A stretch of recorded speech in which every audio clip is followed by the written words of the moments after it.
డబ్బులు అంతంత ఇచ్చినాను కదా, వాటన్నిటికీ నా డబ్బులు తెచ్చి అక్కడ పెట్టండి అంటే, నువ్వెప్పుడు ఇచ్చినావు రూపాయి నాకు, ఎవరు నువ్వు అన్నాడు.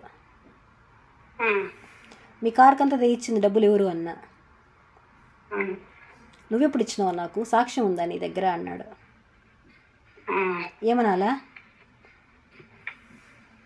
అది ఏమన్నాడు, అది ఏం జరుగుతా ఉంది, ఈ మాటలేందో, ఎందుకు ఈ మాదిరిగా గందరగోళం కాదు అవుతుందో లక్ష్మి నాకైతే కాదు వెనుక లేదు.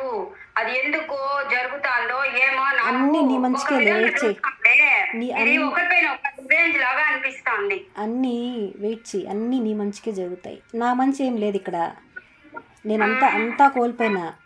నువ్వు కొన్ని రోజులు వెయిట్ చేయి. కాదు వెనుక మనస్సాక్షి అనేది ఉండదా? డబ్బులు నేను నా బిడ్డలకు కూడా ఇవ్వకుండా ఇబ్బందుల్లో ఉన్నారని చెప్పి కారు తెచ్చిస్తే మనస్సాక్షి అనేది లేదా? నువ్వు ఎప్పుడు ఇచ్చినావు అన్నాడు. ఎవరు నువ్వు అన్నాడు. అంజీకి ఎంత కట్టినాను వెనుక నేను? మీ డాక్యుమెంట్స్ మీరు పెట్టుంటే నేను 5 రూపాయలు వడ్డీ తీసుకోవచ్చు అంజీకి ఇచ్చి మీ డాక్యుమెంట్స్ మీకు తీయించిన. ఇవన్నీ గుర్తులేవా?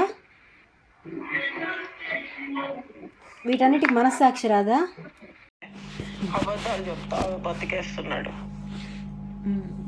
అంతేలే. చదువుకున్న వాళ్ళకి ఉంటది కొద్దిగా అయినా కామన్ సెన్స్. మొన్న 10th ఫెయిల్ వాళ్ళకి ఎందుకు ఉంటది? నాకేం చెప్పాడు తెలుసా, డిగ్రీ డిస్కంటిన్యూ అని చెప్పాడు. నాకు మొన్నటి దాకా తెలియదు 10th ఫెయిల్ అని. మొన్న తెలిసింది 10th ఫెయిల్ అని. అది కూడా ఏదో డిస్కషన్ వస్తే గణేష్ అన్న చెప్పేశాడు. గణేష్ అన్న ఎవరో చెప్పారు, నాకు గుర్తులేదు. చెప్పేస్తే అప్పుడు ఏం ఇట్లా చూసా, తర్వాత చెప్తా అన్నాడు. తర్వాత చెప్పాడు మళ్ళీ, లేదు నేను 10th ఫెయిల్ కాదు, వాళ్ళు అట్లా అనుకుంటున్నాను, 12th డిస్కంటిన్యూ చేసా అంతే అన్నాడు.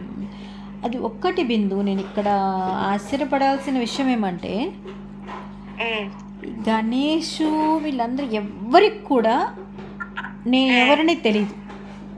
తెలుసు వాళ్ళకి, గణేష్ నాకు బాగా తెలుసు. నేను పర్సనల్ గా నన్ను ఎప్పుడు పరిచయం కానీ, లక్ష్మి అంటే ఎవరు అని అందరికీ తెలుసు. అంజీ కానీ వీళ్ళందరికీ తెలుసు. గణేష్ తెలుసు, అంజీ అన్నకు తెలుసు. అంజీ అన్న నగిరి స్టేషన్ కి కిరణ్ ని తీసుకెళ్ళిపోయినప్పుడు నాకు హాసిని ఫోన్ చేసింది. ఆంటీ నాన్నను తీసుకెళ్ళిపోయారు ఇలా స్టేషన్కి అంటే, యాక్చువల్గా అప్పుడు కారు వచ్చి మా ఫ్లాట్లోనే పెట్టేవాడు. నేను ఏం చెప్పాడంటే పక్కన ఎవరో అపార్ట్మెంట్ లో పెడతా కారు పార్కింగ్ లేక అని చెప్పాడు. లేదు మా ఫ్లాట్లో పెట్టేవాడు. నేను అక్కడ ఉన్న అపార్ట్మెంట్లోనే పెట్టేవాడు కారు. అప్పుడు యాక్చువల్ నాకు కారు లేదనమాట, తనకే కొనిచ్చాను కదా. ఆ తర్వాత నేను కొనాల్సి వచ్చింది, ఎందుకంటే పిల్లలను క్వశ్చన్ చేశారు, నువ్వు అతనికి కొన్నావు మమ్మీ కారు, అది 3 కార్లు కొనిచ్చావు, 1 కాదు 3.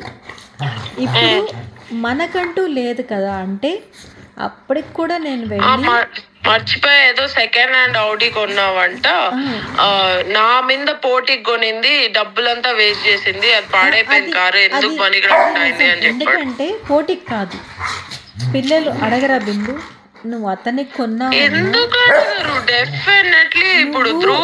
అడుగుతాడు, నువ్వు అతని కోసం కొన్నావు మాకెక్కడమ్మా అని చెప్పి వాళ్ళు అడగరా? అందుకనే వెళ్ళి నేను అప్పటికి కూడా డబ్బులు వేస్ట్ చేయాలనుకోలేదు బిందు, ఎందుకంటే నేను చాలా లాస్ అయ్యా అప్పటికే. ఇంకా నేను అక్కడికి కూడా సెకండ్స్లో ఏ క్రిస్టానో ఏదో నార్మల్ తీయాలనుకుంటే పిల్లలు అక్కడ ఆడి చూసి మా ఇది తీసుకుంటానంటే నేను వాళ్ళకి అబ్జెక్ట్ చెప్పలేకపోయాను, ఎందుకంటే అన్ని మిస్టేక్స్ నేను చేశా. అతనికి లక్షలు కోట్లు పెట్టేసి నేను లాస్ అయ్యాను, నేను పిల్లల ఫ్యూచర్ని. ఇంకా వాళ్ళకి అక్కడ నేను కాదు అనలేకుండా మీ ఇష్టం నానా అని చెప్పాను. నేను మీ ఇష్టం అని చెప్తే ఓకే అని చెప్పి తీర్చేసే వాళ్ళది, అంతేకాని ఇంకొకటి లేదు. 2015లో టీవీలో వాళ్ళ హౌస్లోనే కొత్తగా, అప్పుడు ఇంకా వాళ్ళు ఫ్యామిలీ షిఫ్ట్ అవ్వలేదు హౌస్లోకి, టీవీలో స్క్రోల్ అవుతుంది రెడ్ కలర్ పోలో, నాకు ఇది చాలా ఇష్టము అన్నాడు. ఇష్టము అంటూనే మరుసటి రోజుకే మనీ ఇచ్చి వెళ్ళి బుక్ చేయి కిరణ్ అని చెప్పా. Polo 4545. Please don't pick up now. Let's sleep happily. Lakshmi సరే బిందు నువ్వు పడుకో, బాబు పాపం చాలా ఫీల్ అవుతున్నాడు.